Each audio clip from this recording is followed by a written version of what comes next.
Once you have that in place, and maybe you've interviewed, you've done your initial question and answer with project management, well, you start your curriculum path, and we have a process that we're going to go through real quick here. You start with course and topic user identification, which is accomplished by interviewing not only project management, but you would go to different sites, different locations where you will train, maybe warehouses or something like that.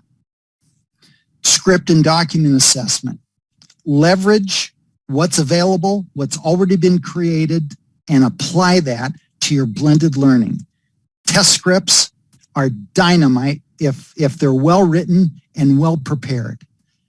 Process flows are worth their weight in gold if you can determine that they will definitely help you decide, well, in this process or in these scenarios, these are the tasks that we will cover in our training, in our online training, and in our LMS after the fact. Then you start the course creation with the blended learning model in mind.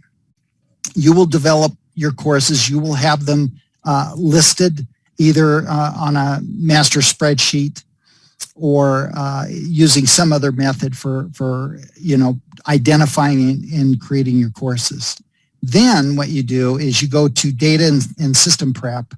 For that, you would go to subject matter experts, and you would go to IT people.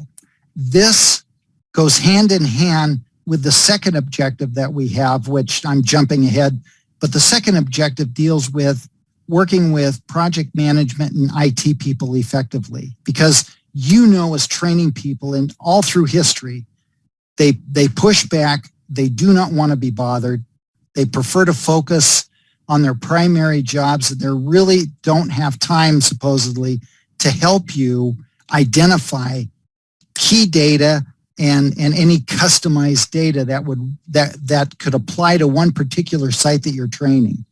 But the communication and whatever communication you can establish with project management or IT people would be a huge help in identifying data.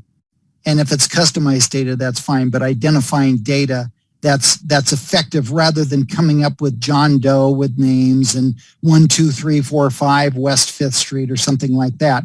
You really want to have data that is valid and that applies to the site where you're training. Topic recording and editing, you begin that process where maybe you use something like UPK as a tool or TTS, or maybe you go with recordings such as those that we have in our Enterprise One Academy at iLearn.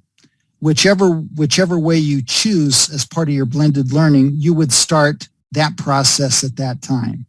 Then you have your learning management system created, your LMS, and you publish your initial drafts into that library for approval. So whatever you use, whether it be UPK or videos or whatever, you have them published to the LMS for approval. You would then have those assigned, those SMEs, the subject matter experts, revising, and giving you feedback, and you make the revisions and get approval and a final sign-off. At that time, online materials are finalized for blended training. You have your edits all finished. You have ways to publish from, for instance, UPK. You have ways to publish print documents, quick references, anything like that that are great to have as deliverables available for the trainees. Then finally, you have a final publish, available blended materials promoted, and you're off to the races at that point. The LMS is ready for your adult audience to take advantage of and further their working careers.